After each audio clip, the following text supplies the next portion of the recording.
दोस्तों नेटफ्लिक्स पे एक नई वेब सीरीज आई है जिसका नाम है IC-814 द कंधार हाईजैक। इस सीरीज में टोटल 6 एपिसोड्स हैं और सभी की लेंथ जो है वो 30 से 35 मिनट के बीच में रखी गई है।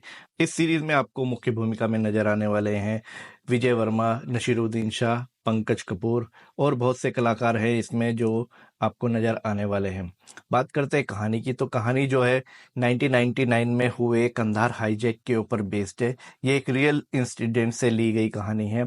तो इस वेब सीरीज में दिखाया गया कैसे काठमांडू से एक प्लेन को हाईजैक करके कंधार में ले जाते हैं, जो कि भारतीय एयरलाइंस का एक प्लेन होता है जिसमें विदेशी नागरिक, कुछ विदेशी नागरिक भी होते हैं और भारतीय नागरिक सबसे ज्यादा होते हैं। तो इनको हाईजैक करके कंधार में ले जाया जाता है, जहां पर वहां से उनकी डिमांड की जाती है कि हमारे 3 जो मेन आतंकवादी है उनको छोड़ दिया जाए। तो कैसे भारत इससे डील करता है, ये सारी चीजें इसमें दिखाई गई है। सभी को ये कहानी ज्यादातर पता ही होगी क्योंकि 1999 में सबसे बड़ा जो हाईजैक हुआ था वो यही हाईजैक था और इसमें भारत ने 3 आतंकवादियों को छोड़ा था, तो जिससे सरकार की भी बहुत ज्यादा थी। उस समय बीजेपी की श्री अटल बिहारी वाजपेयी द्वारा जो सरकार चलाई जा रही थी उसमें ये प्लेन हाईजैक हुआ था। तो उसी पे पूरी कहानी दिखाई गई है। इस सीरीज में आपको एक अनइवन सा पेस नजर आएगा, जहां पर कहीं पर तो बहुत तेजी के साथ आपको घटनाक्रम बदलते दिखाई देंगे, लेकिन कहीं पे इतना स्लो हो जाएगी कि आप बिल्कुल एक ही सीन पे अटक जाती है। ऐसी ही सीरीज आपको नजर आने वाली है। साथ में सिनेमेटोग्राफी बहुत ही बेकार है।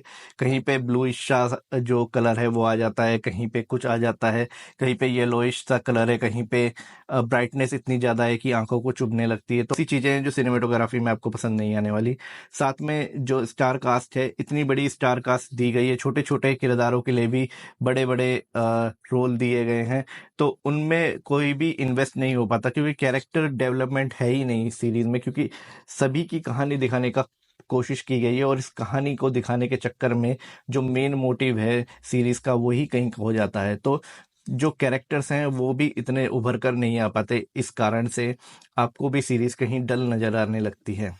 मेरा मानना है इससे बढ़िया तो आप अगर नेट जियो की एक सीरीज, डॉक्यूमेंट्री सीरीज देखेंगे जो कि हाईजैक पे बेस्ड है, वो ज़्यादा आपको एंगेजिंग लगेगी, वो ज़्यादा आपको इफेक्ट करेगी, क्योंकि जो उसमें रियल जिन्होंने ये सहा है उनका जो इंटरव्यू दिखाए जाते हैं तो उनको सुनकर या देखकर उनको ज़्यादा आप वो ज़्यादा इंगेजिंग लगती है बजाय इस सीरीज के। कहीं कहीं पे कहानी को बढ़ाने के लिए कुछ ना कुछ चीज़ें इसमें बेजोड़ की जोड़ी गई हैं, जो कि सीरीज को थोड़ा बस लेंथी करती हैं, क्योंकि 6 एपिसोड्स की ये सीरीज है लेकिन कहानी उतनी नहीं है कि 6 एपिसोड तक आप इसे खींचे, क्योंकि इसे 1-2 घंटे की मूवी के हिसाब से आपको लेके चलना चाहिए था। अगर ये 2 घंटे की मूवी होती तो काफी अच्छा रहता, क्योंकि नेटजियो में जो सीरीज दिखाई गई उसे 1 घंटे में आपको कंप्लीट कर दिया गया था, जिसमें सारी चीजें कवर कर ली गई थी। किरदारों के जो इमोशंस वाली फीलिंग आनी चाहिए, जैसे कि हाईजैक में होता है कि आप इमोशनली उनसे, उस भी सीरीज में कहीं गायब सी लगती है चीजें।